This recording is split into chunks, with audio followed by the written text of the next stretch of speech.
What's going on, Tar Heel Nation? It is your favorite North Carolinian, Russ, the Tar Heel. And in this huddle, baby, unfortunately, we're going to have to talk about the 87-70 curb stomping that the Heels suffered at the hands of the Puke Blue Devils in Cameron Indoor Stadium, man. And I'm going to go ahead and jump over here to the stats to go ahead and get this crap out of my out of the way so that we can move on to some stinking thoughts. Carolina shoots 47.3% from the field. Duke shoots 53%.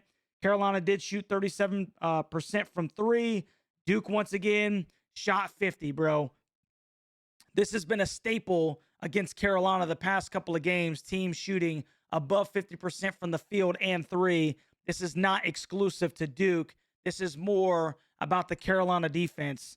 14 turnovers for the Heels, only 8 for Duke. Carolina was +5 on the stinking glass, but Duke made a ton of shots. You go down here, Duke had 20 assists on 28 made baskets. They were 10 for 20 from three, and a lot of those were step-in threes off of Carolina double teaming either Cooper Flagg or somebody else in the defense, just overcorrecting to where they were getting guys wide open for step-ins, and you just can't have that happen against the Blue Devils.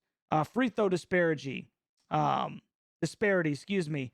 Duke is 21 for 25, 84% from the free throw line.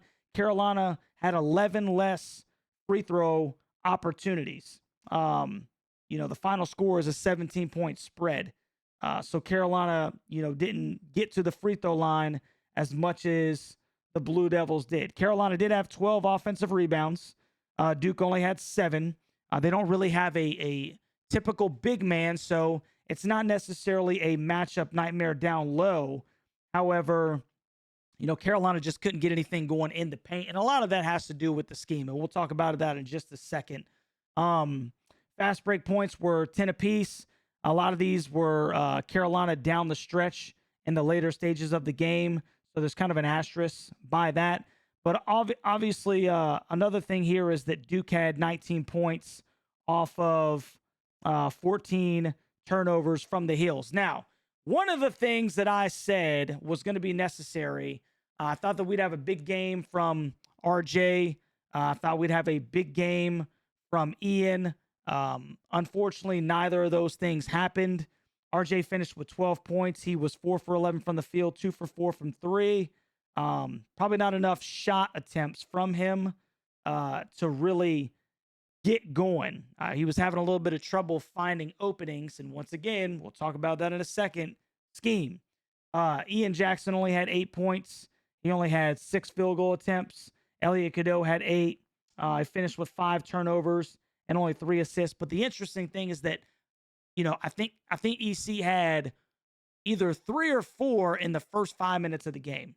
And we all knew that in Cameron Indoor Stadium, with how Carolina's been playing, it was pivotal for Carolina to get out to a quick start, and they didn't. And some of that is on the players. I'll be the first one to stink and tell you that.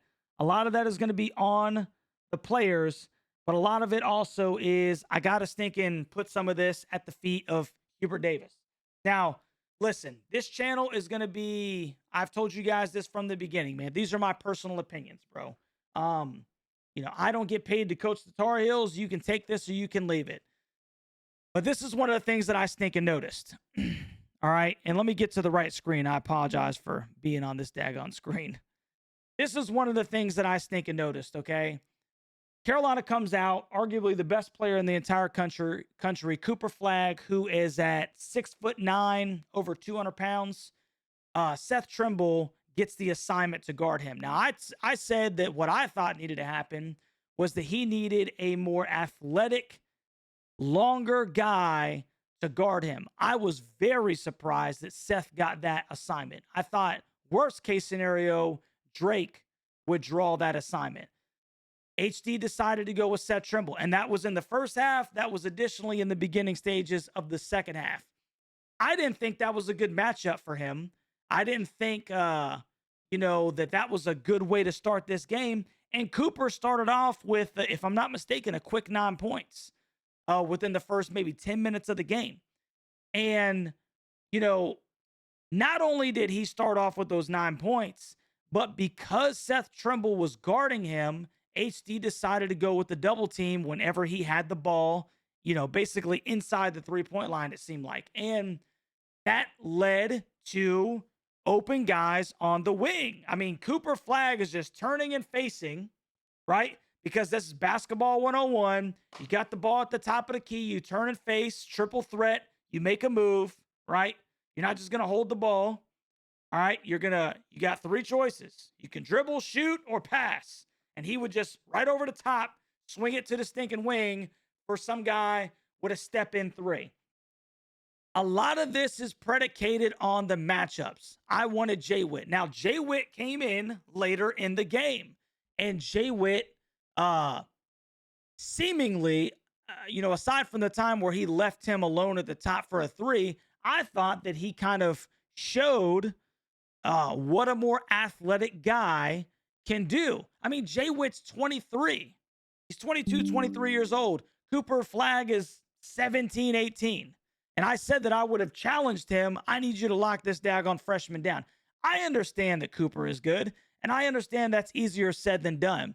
And, even Dustin, who's a Dookie, cool dude, man, who came on and he was kind of hanging out during the game.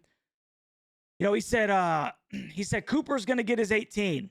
I don't have any problem with that at all. The issue is that when the defensive scheme that you're running is enabling him to not only score, but to get other guys involved for step in threes, open shots, clean cuts to the basket where they're finishing at the rim.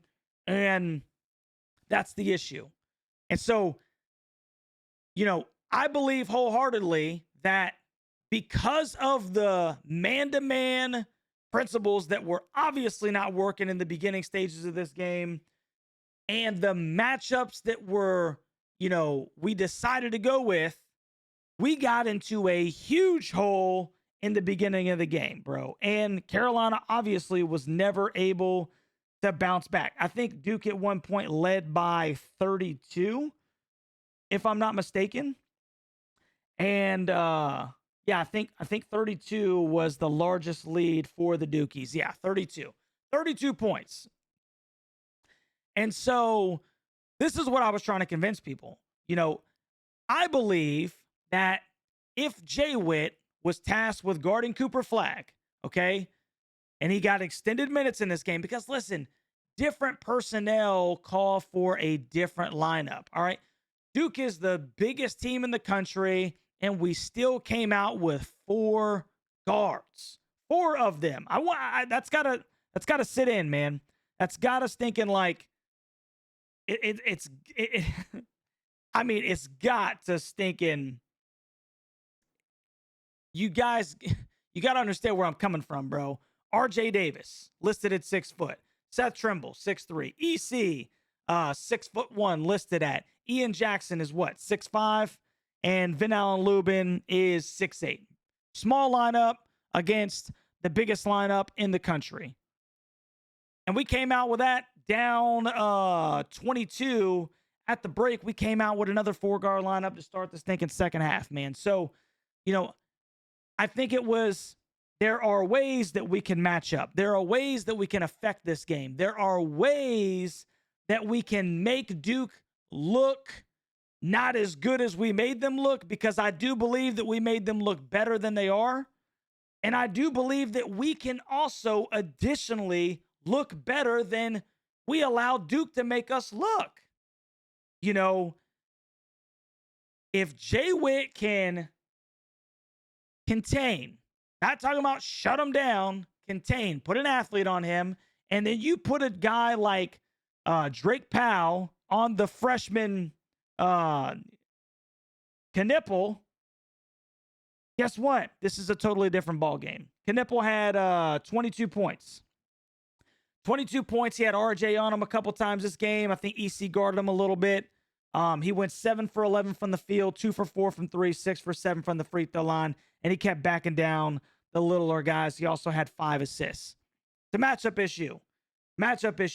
At the end of the second half, or at the end of the first half, excuse me, somehow Jon Scheyer draws up a play where RJ Davis ends up guarding Cooper Flagg, as time, and all he has to do is turn and face and hit a 10-footer, man. It's like, you know, I just don't understand what the disconnect is. I don't understand how we can be so poor with our matchup scheme, man. And then just to play straight man to man for the first 25, 26, 27 minutes of the game, we finally start to try to press a little bit. And guess what?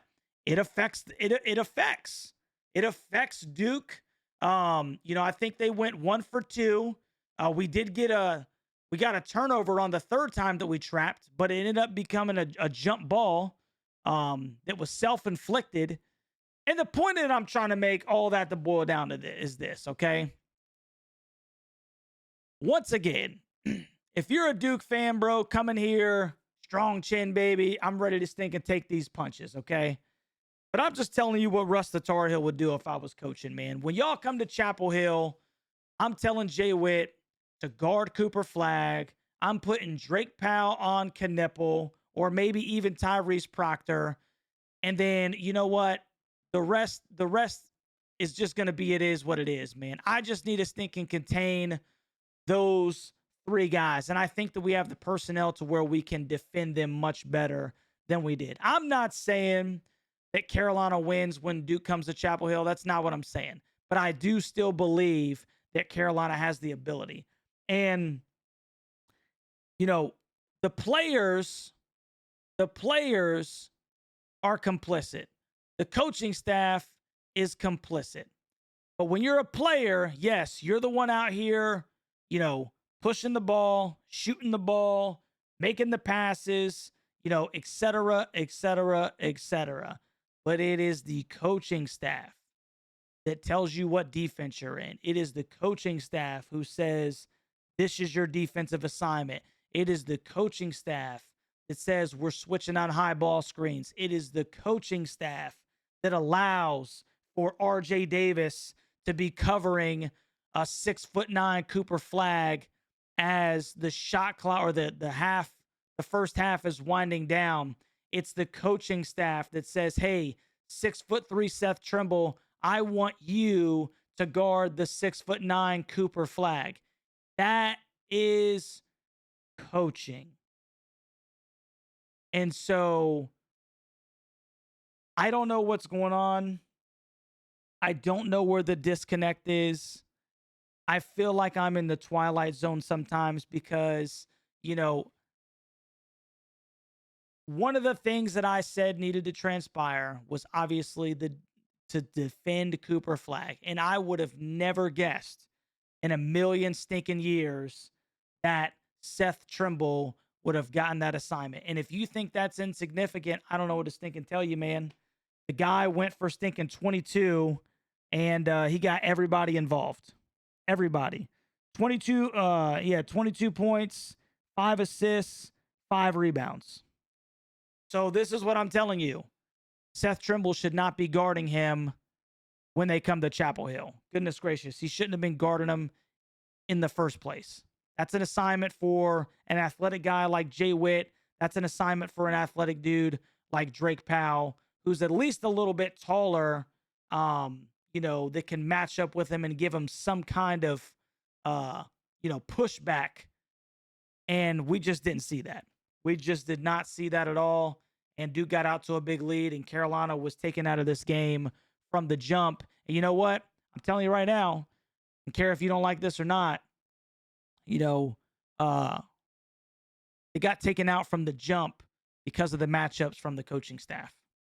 So look, a lot of people don't like, they don't like it when you talk about, the coach. I love HD. I thought he did a fantastic job last year. I cannot stress this enough.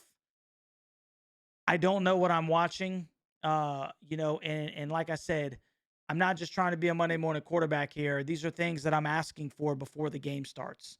And, we're not getting them. And it's frustrating. It is frustrating for me as a Tar Heel to look at things that we need to do. We shouldn't be waiting until 30 minutes into the game down by a stinking 25-30 before we say, maybe we'll try a full court press.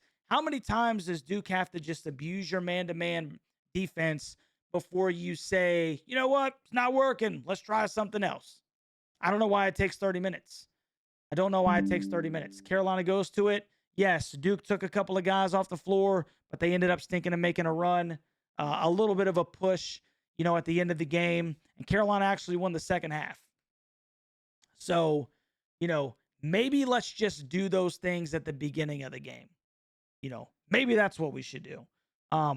Maybe we put one of our most athletic guys, that can physically match up with their best player. Let's do that at the beginning of the game.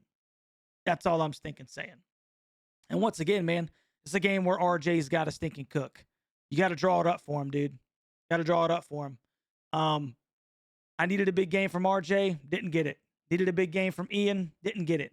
A lot of 5 out, 4 out, high ball screens. Nobody's moving on the perimeter.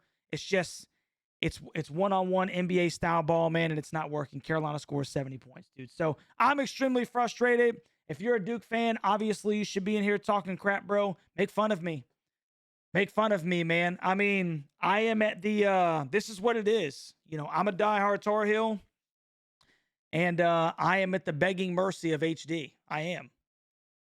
This is the same thing that happened to us the football season, man. I put much too much faith, in Mac Brown's ability to coach. And I'm starting to feel like I'm doing that a little bit too much on the side of HD. I just keep thinking that he's going to make some adjustments, and it just never happens. It never stinking happens, or at least they're not timely. It's too late, too little, too late. So you let me know what you think about that down in the comment section, Tar Heel Nation. If you haven't already, man, like, share, and subscribe to the channel. It's a tough loss, bro. Carolina moves to 13-10, 6-5 in the conference, and we get a week before Carolina hosts Pitt, where we can stew in this one. But Coach, I'm going to be completely honest with you, man. We got to see more, dude. Or, there's going to be a lot more people really calling for the job. They're going to be calling for the job because it's one thing to say that we don't have the personnel. It's another thing to, to not scheme to where we don't have a chance from the get-go. And that's, I really do, man. I think that this was it started with coaching in this one. That's where I'll say it started. You don't agree? You don't agree. But that's where it started for Russ the Tar Heel. So like I said, like, share, subscribe to the channel, man. Comment down in the comment section what you think about this one, Tar Heel Nation. And we'll stinking chop it up, man. I want to know what you would do if you had the stinking whistle and, we were going to do what Coach fill in the blank things right here. Love you guys, and we'll catch you on the next one, baby.